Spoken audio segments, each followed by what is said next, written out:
Olá, Indaiatuba! Olá, toda a nossa região. Estamos começando mais um Papo Livre aqui pela TV Indaiá, canal 26, um lugar onde a gente se reúne todos os dias para um Papo Livre.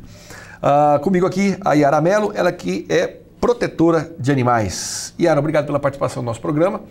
Vamos começar falando sobre esses animais que estão aí precisando de acolhimento. Então, vamos lá. Acho que cabe dizer em primeiro lugar que, assim, eu não me considero, eu particularmente, como protetora de animais, né? Eu conheço algumas pessoas que são, assim, extremamente engajadas e têm um trabalho maior, mais dinâmico do que o meu. Então, acho que eu não mereço ainda essa categoria. Em contrapartida, acho que todos nós, na verdade, deveríamos ser protetores de animais, porque proteção significa cuidado, né? E eu acho que cuidar dos animais deveria ser uma intenção de todo cidadão, né? Não só de algumas pessoas específicas. E na verdade nós temos muita gente que tem cachorro, tem gato acho que para exercitar o lado negro da força, né? Com certeza. Que adora judiar de animal, não dá comida, não cuida. Eu acho isso uma aberração, uma falta de qualquer coisa, né? Não consegue dar água para uma planta, tem cachorro, tem gato e judia. E judia. Então, assim, as personalidades são as mais diversas, né? E acho que é uma característica do ser humano, e aí eu me incluo nisso, acho que todos nós fazemos isso de uma certa forma em graus diferentes, né? Que é o fato de você descontar o seu rancor, o seu mau humor, tal, em alguém menos forte do que você. Não mais fraco, menos forte. Pode ser dentro da sua casa. Então, o marido que bate na esposa, a mãe que bate nos filhos, quer dizer, você desconta sempre no mais fraco. E o animal, o lado mais fraco da corda. Esse animal que está dentro, no caso da nossa sociedade, ele está no nosso cotidiano, ele acaba sendo o finzinho dessa pirâmide, né? Então ele sofre mais, com certeza. E o animal de rua, obviamente, sofre mais que todos, porque os grandes, porque são grandes, então as pessoas têm medo, acham que corre algum tipo de risco. Os pequenos, porque, obviamente, são chutados, enfim. Os gatos são extremamente maltratados, porque são objetos, inclusive, de preconceito, né? Muita gente acha que gato é coisa do demônio, né? Às vezes o demônio está dentro dela mesma, né? O espírito eu dela acho. É o capeta em pessoa. Eu falo, a gente não pode falar de espírito de porco porque a gente está ofendendo os porquinhos, mas verdade. É mais ou menos isso. A gente tem muito espírito de porco por aí que sente prazer, né, em ver o sofrimento alheio. Eu acho muito louco isso não aí, só né? de animais, como de seres humanos também. É verdade. Eu até assisti terminei de assistir ontem, por sinal, um documentário sobre o campo de Auschwitz. Gente, o que aqueles malucos faziam com seres humanos é assim, como é que um cara daquele... E aí entrevistaram um deles lá e ele falou assim, não, eu achava isso muito normal. O sujeito matar crianças indefesas, mulheres e pessoas mais velhas, como se fosse gado, né? Mas assim, numa tranquilidade, não achava isso ruim, não, é complicado, mas tinha que fazer e fiz o meu trabalho. Então, a partir desse princípio, né, que as pessoas não têm essa sensibilidade de não ferir o próximo, não ferir um animal, então... Essa visão, inclusive, ela perdura até hoje, digamos, né, porque em Auschwitz, em Dachau, tal, tinha os médicos lá que faziam pesquisas científicas, entre aspas, não tinha nada de experiência, com os judeus. Por quê? Porque os judeus eram considerados inferiores. Inferiores, né? Uma sub-raça. É uma sub-raça. Atualmente a gente continua fazendo isso de certa forma, porque ainda tem empresas que fazem pesquisas utilizando animais, né? A gente vê isso toda hora, principalmente na mídia. E tem aquela ideia, assim, meio... vem do cartesianismo, né? Que é aquela ideia de que o animal, ele não é um ser vivo, né? Ele é meio que um objeto, né? A legislação brasileira, inclusive, ainda não considera o animal como um ser senciente, né? Tá mudando alguma coisa, mas muito devagar. Como é que você avalia aquele movimento lá acho que foi em São Roque, né? Dos Beagles lá? Foi uma loucura. Olha, eu tenho uns amigos veterinários que queriam morrer de catapora porque aconteceu aquilo. Minha filha, fiel defensora do que estava, até porque ela tem 2 Beagles, e não, porque coitada, e ela só postando isso, uma outra amiga minha virou e falou, você fala pra sua filha parar de postar, que eu vou ficar brava com ela. Eu falei, vocês se entendam, vocês têm a mesma idade, vocês se viram lá. É isso que eu estava dizendo. O que eram aqueles animais? Eles eram objeto de estudo, né? para que eles serviam, na verdade, eu vi isso mais como notícia, eu não participei. Talvez até dependesse de algum estudo para alguma medicação, alguma coisa assim. Eu tenho a impressão que não, que era mais a parte estética, né? Estética, parece que era estética. Então, aí eu acho assim, pior ainda, vamos dizer. Podia pegar a mãe do cara para fazer os testes. A gente tem, eu falo isso para as pessoas, às vezes as pessoas ficam chocadas, né? Então me perdoe se alguém ficar com esse raciocínio, mas a gente tem dó de um beagle, a gente tem dó de um gatinho bebê, né? Que eu falei que eu ia trazer, não trouxe, até por isso, porque acho que é muito, né? Piegas, entre aspas. Mas a gente não tem dó de vaca, né? Nós comemos as vacas, comemos os porquinhos, comemos as aves. Tem gente que ainda caça no Brasil, ainda tem muita gente que caça no interior, né? E qual é o parâmetro, então? Em que momento você está sendo exagerado no seu comportamento? É meio difícil, né, julgar. Então eu não julgo, eu prefiro não julgar. Em relação às beagles, eu acho que quem foi lá fez o que o coração mandou, eu acho que os cãezinhos mereciam ser salvos, né? Se por aí, eu acho que eles mereciam um tratamento melhor. E eu vi, parece uma coisa no coisa aqui também, que parece que aqueles ratinhos, aqueles porquinhos da Índia também não podem mais ser usados para a chinchila. É a chinchila? A chinchila, a gente, se não me engano, já foi aprovada, não pode no estado de São Paulo mais a extração de pele. Ah, entendi. Né? E eu acho que não pode usar também como objeto de cobaia. Eu tenho a impressão. Eu acho que... Eu li alguma coisa, mas eu não me aprofundei na leitura porque não me interessou, eu virei a página. Né? Mas eu isso é muito controverso até porque eu tenho uma sobrinha que mora na Holanda, lá eles chamam de biomedicina, seria uma parte da medicina aqui no Brasil, né? E ela é geneticista. Ela precisa dos animais de laboratório para fazer as pesquisas.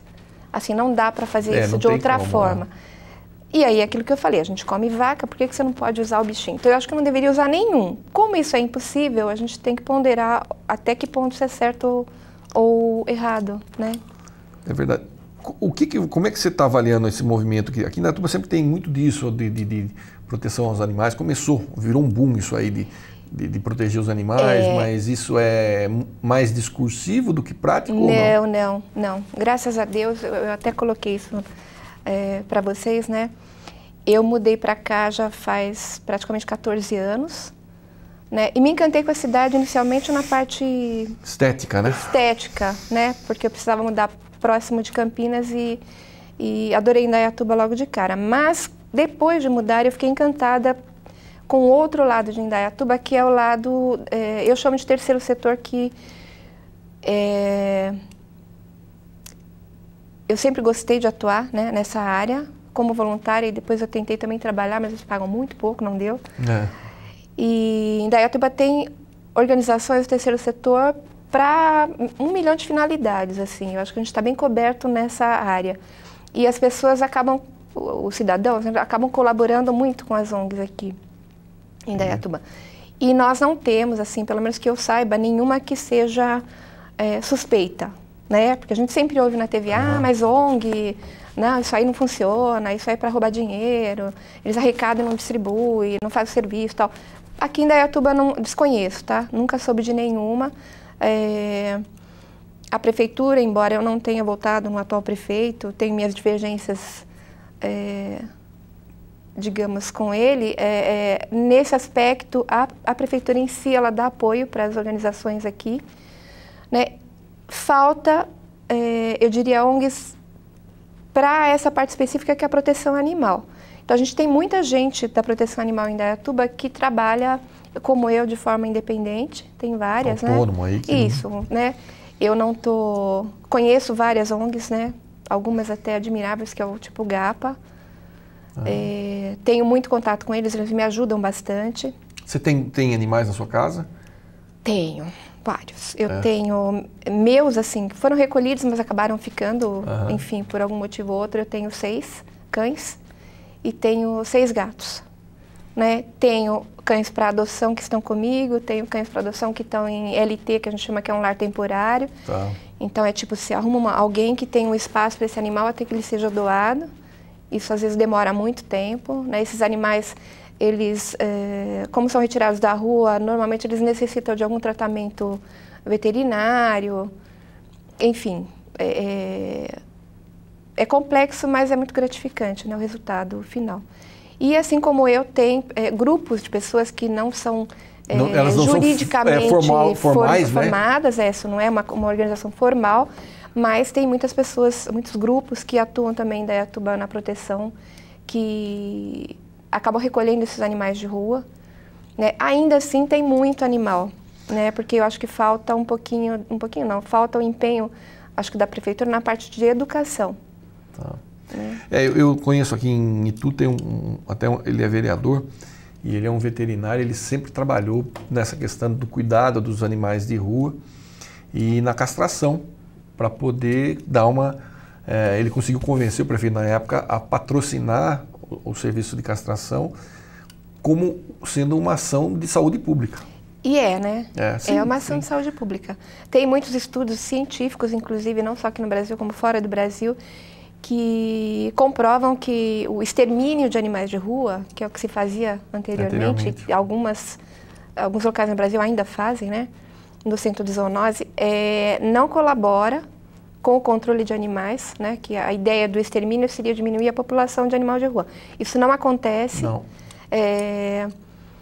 Então, a forma mais efetiva seria realmente a castração desses animais, não só das fêmeas. Eu, particularmente, acho que a gente deveria castrar também os machos, inclusive porque um animal de rua fêmea, quando ele é castrado, ele precisa de um cuidado maior do que um animal macho, né? Então, se você fizesse a castração de rua, até com castramóvel, já se falou muito aqui em Indaiatuba do castramóvel, ele ainda não apareceu, espero que apareça, né? Uhum. Seria mais fácil castrar um macho do que uma fêmea, é o meu ponto de vista particular, né? Mas é essencial. Legal, bacana. E você começou a trabalhar com isso aqui desde que você chegou ou não? Então, na verdade, desde a minha infância, que eu vivo pegando esses bichinhos pela rua, né? Entendi. O que aconteceu, eu falo que é meio destino, né? As pessoas têm um caminho a seguir na vida. Quando eu vim aqui para Indaiatuba, eu comecei a trabalhar primeiro como voluntária na Associação São Francisco, acho que todo mundo conhece, né? O Lar São Francisco. Mas sempre resgatei animais, tudo mais assim, meio que no anonimato. A gente vai fazendo aquilo que é possível dentro do tempo que você tem, dentro da sua condição financeira, né? Mas eu posso dizer que com o surgimento do Facebook, né? Depois que eu abri a minha pagininha no Face, isso cresceu muito. Então, ao mesmo tempo que você tem mais contato com o que acontece na cidade e fora dela também, enfim, né? Você tem uma comunicação mais rápida com as pessoas desse meio. Eu acho que talvez por isso também Indaiatuba tem esse boom de pessoas trabalhando voluntariamente nessa área, né? Mas ficou mais fácil também para você arrecadar recursos para poder fazer efetivamente o que você pretende.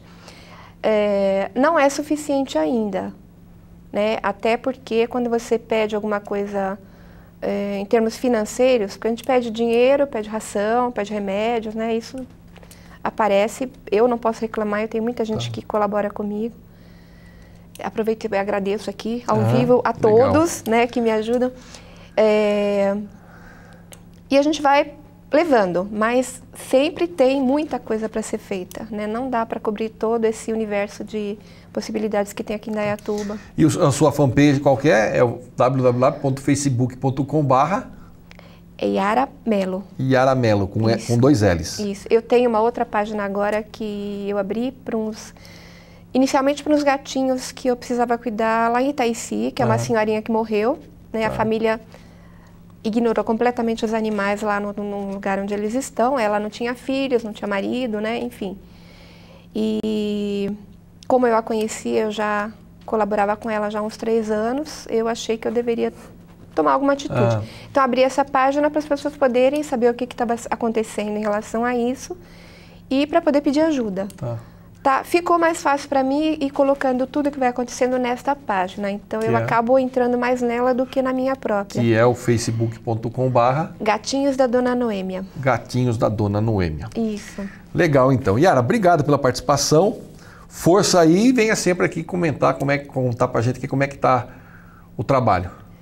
Assim que vocês me convidarem, voltarei. Tá certo, então. Obrigado. Você de casa, não saia daí, eu volto daqui a pouquinho com mais um entrevistado aqui no nosso Papo Livre.